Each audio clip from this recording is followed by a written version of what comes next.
बात होगी पाकिस्तान की सियासत निगरान वज़ीर आज़म इसहाक़ डार साहब का नाम आ गया बीच में से, और कैसे आया, पीपल्स पार्टी वाले कुछ और कह रहे हैं, तो क्या अज़ाइम क्या हैं, इरादे क्या हैं शरीफ ख़ानदान के, क्या करना चाहते हैं, इस पर आज बात करेंगे। इसके अलावा आज चेयरमैन PTI मुख्तलिफ़ अदालतों में पेश हुए, तो एक अदालत में जो अता तारड़ साहब हैं वो भी पहुंच गए अपने साथी वकला के हमरा, गार्ड्स भी उनके साथ थे, और वहाँ पर जो सीन हुआ, जो मनाज़र हुआ, वहाँ पर एक मौके पर कशीदगी, टेंशन बहुत ज़्यादा बढ़ गई। सवाल ये था कि क्या ज़रूरत थी आज़म तारड़ साहब को वहाँ पर जाने की, और उनकी जो गुफ्तगू थी वो भी मैं आपको सुनाऊँगा, जिसमें उन्होंने मुख्तलिफ़ किस्म के इल्ज़ामात आयद किए, लेकिन जो सूरत हाल वहाँ पर बनी वो एक तसादम की तरफ जा सकती है, और ये एक ऐसी सूरत हाल है जिससे बचना शायद मुल्क में होगा, क्योंकि पारा बहुत हाई है, टेंशन बहुत ज़्यादा है इस वक्त, और अगर PTI और मुस्लिम लीग के रहनुमा इस तरह एक दूसरे के सामने आएँ और वहाँ पर गुफ्तगू की जाए, एक दूसरे पर इल्ज़ाम लगाया जाए, तो उससे ख़तरा तसादम का, जो कि नहीं होना चाहिए। हम ऑलरेडी हमारे बहुत बुरी तरह बिटरली डिवाइडेड हैं, तो यहाँ पर तो इस वक्त जज्बात को ठंडा करने की ज़रूरत है। लेकिन आज तारड़ साहब वहाँ पे चले गए और फिर उन्होंने गुफ्तगू भी की, और एक और वाक़या जिसमें जो सहाफ़ती मामला है, जिसमें सिर्फ मैं इतना कहूँगा कि सवाल आप कर सकते हैं, कोई भी सवाल कर सकते हैं, लेकिन वो सवाल होना चाहिए। सवाल की आड़ में आप किसी की बेइज्जती नहीं कर सकते, किसी को गाली नहीं निकाल सकते, और अच्छी बात यह है कि अगर आपसे गलती हो गई है, कोई आपने अल्फाज ऐसे इस्तेमाल कर लिए हैं, तो आपको उस पर नदामत होनी चाहिए, आपको उस पर माज़रत करनी चाहिए, ना कि आप उस पर डट जाएं और कहें कि जो मैंने किया वो मैंने दुरुस्त किया। ये रवैया ठीक नहीं है। सहाफ़ी का काम सवाल करना है, और अगर आपने कहीं अपने गुस्से का इजहार करना भी है तो फिर उसके लिए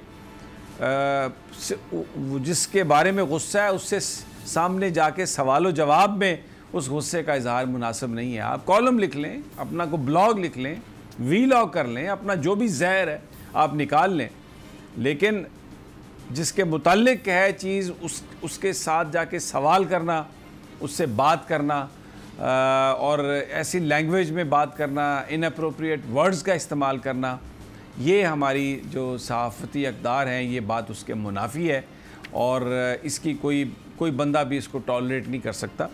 मैं ज़िक्र कर रहा हूँ सुप्रीम कोर्ट वाले, आज तैयब बलोच साहब का जो सवाल था, बड़े अच्छे सीज़न जर्नलिस्ट हैं तैयब बलोच, लेकिन जो आज उन्होंने जो गुफ्तगू की वो किसी तरह से भी सहाफ़ती अक़दार के मुताबिक नहीं थी, और हालांकि अब वो एक रिस्पॉन्सिबल पोजीशन पे हैं। जो सुप्रीम कोर्ट रिपोर्टर्स एसोसिएशन है उसके वो अगले 6 महीने के लिए उसके वो सदर हैं, और अगर वो इस तरह की लैंग्वेज इस्तेमाल करें तो ये बड़ा एक अफसोसनाक वाक़या है।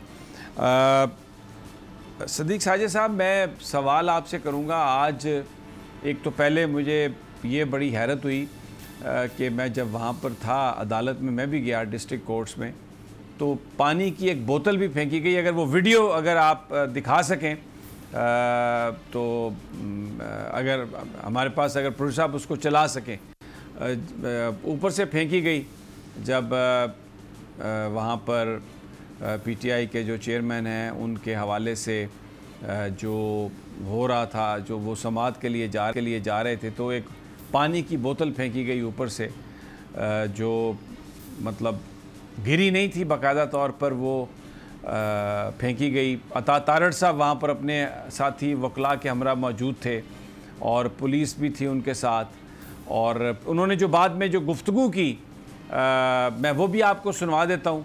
उन्होंने माहौल जो था उसको मज़ीद गर्म करने की कोशिश की। अगर वो चला सकें उनकी जो गुफ्तगू है अता तारड़ साहब की। मैं अदालत में मौजूद था तो PTI के कारकुनों ने पहले जज साहब से बदतमीज़ी की और फिर नारेबाजी की, जिस पर जज ने वार्निंग इशू की, और इन्होंने जब वार्निंग इशू की है तो उसके बाद रज़ाकाराना तौर पे मैंने तो कहा कि हम बाहर चले जाते हैं। हालांकि हमें कंप्लेनेंट है इस केस के अंदर, मगर इनकी लीगल टीम के लोगों ने जज साहब के साथ, अमले के साथ शदीद बदतमीज़ी की, कुर्सियों पे चढ़ गए, अदालत का जो तकद्दस है उसको पामाल करने की कोशिश की। अब न्याजी साहब के कहने पे इनके लोग बाहर आए हैं क्योंकि उनका केस ख़राब हो रहा था अपनी लीगल टीम की वजह से, और अंदर वीडियोस बना रहे थे, अंदर नारेबाजी कर रहे थे। तो कोर्ट रूम पे उन्होंने आज सियासी जलसा और अखाड़ा बनाने की कोशिश की है, और ये अदालतों में अगर यही माहौल रहा तो फिर कोई जज जो है वो इनके खिलाफ कोई भी केस जो है वो चला नहीं सकेगा। पाकिस्तान की आईटी इंडस्ट्री जो है वो पाकिस्तान की एक्सपोर्ट में एडिशनल इजाफा कर सकती है अगले 3 सालों के अंदर, क्योंकि आईटी और बाकी जो 3 सेक्टर्स हैं उन 3 सेक्टरों में आईटी में फ़र्क है। वो ये है कि ये टर्म में आपको गेन दे सकती है जो पाकिस्तान की नीड है इस वक्त। आईटी को तो पहले भी, इससे पहले वाली हुकूमतें और इससे पहले भी लोग डिफाइन करते आए कि जी यार आईटी से बहुत चेंज आ जाएगा।